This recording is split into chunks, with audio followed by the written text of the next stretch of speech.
Hello future nursing officers, क्या आप जानते हैं कि वेंटिलेटर स्क्रीन पर एक चिड़िया की चोंच जैसा बीक जैसा दिखना खतरे की घंटी है। आज हम सोल्व करेंगे एम्स नोटशीट का एक फेवरेट क्वेश्चन देखिए क्या है।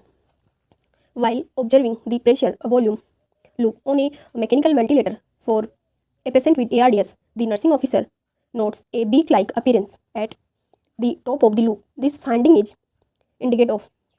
देखो क्वेश्चन में क्या दिया गया है कि एक ARDS का पेशेंट है जिसके प्रेशर वॉल्यूम यानी लूप में जो बीक लाइक अपीयरेंस है ना वो दिख रहा है। तो इसका मतलब आप इसको क्या समझोगे। ऑप्शन ए बोल रहा है कि सिक्रेशन इन दी एयरवे के अंदर सिक्रेशन है, इसकी वजह से बीक लाइक दिख रहा है। बी बोल रहा है कि एलुलर ओवर डिस्टेंशन है यानी बेरोट्रोमा इसमें रिस्क हो सकता है।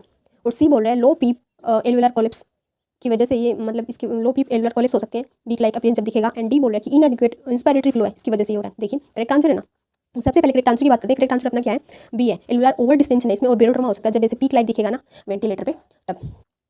देखिए नॉर्मल जो पीवी लूप होता है, प्रेशर वॉल्यूम लूप होता है ना, एक फुटबॉल जैसा होता है। लेकिन जब लंग्स पूरी तरह फुल जाते हैं और हम फिर भी हवा ठूसने की उसमें कोशिश करते रहते हैं यानी प्रेशर देते हैं तो वॉल्यूम तो नहीं बढ़ता, पर प्रेशर का जो कांटा है ना वो आगे भाग जाता है। इससे ना प्रेशर के टॉप पर एक नोक बन जाती है जिसे विकिंग साइन कहते हैं। और इसका सीधा मतलब है कि एलुलर ओवर डिस्टेंशन है यानी लंग्स अपनी लिमिट से ज़्यादा खींच रहा है। इससे बेरोट्रोमा लंग्स है ना फटने का रिस्क इसमें बहुत ज़्यादा रहता है ना, इसलिए करेक्ट आंसर अपना बी था। अब चलिए बाकी ऑप्शन भी देख लेते हैं।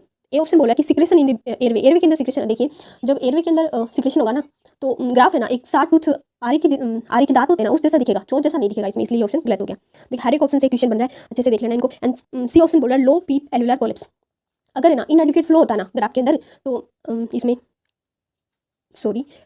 लो पीप एलुलर कोलेप्स है ना, लो पीप एलुलर कोलेप्स होता है ना, इसका मतलब है अगर पीप कम है तो एलुलर कोलेप्स हो जाएगी। अगर ग्राफ के नीचे यानी जो बॉटम वाला हिस्सा होता है ना वहाँ पे दिखेगा ना तो लोअर इन्फ्लेक्शन पॉइंट कहते हैं इसको ना, तो लो पीप में तो ऐसा होता है, इसलिए ऑप्शन भी गलत हो गया। डी बोला इनएडिक्वेट इंस्पिरेटरी इसमें फ्लो है।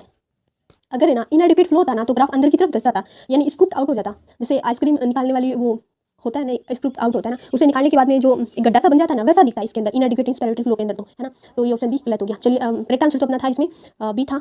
अब ना इसमें कुछ गोल्डन पॉइंट देख लेते हैं जो आपके एग्जाम में हेल्प करेंगे। देखिए बिकिंग साइन का मतलब होता है अपर इन्फ्लेशन पॉइंट है ना उसका पार जाना। और इमीडिएट एक्शन इसमें क्या करना पड़ेगा, तुरंत डॉक्टर को बताएं और टाइडल वॉल्यूम या फिर इंस्पिरेटरी प्रेशर है ना कम करने के लिए, ताकि इंस्पिरेटरी प्रेशर वहाँ पे टाइडल वॉल्यूम को और या फिर इंस्पिरेटरी प्रेशर है ना उसको कम करने में मदद मिले। यह लंग्स कॉम्प्लेक्स कम होने का भी संकेत है।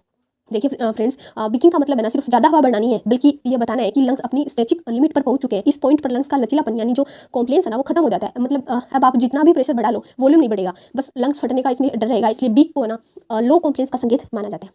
आई होप आपको ये कॉन्सेप्ट क्लियर हुआ होगा। Thanks for watching, happy learning.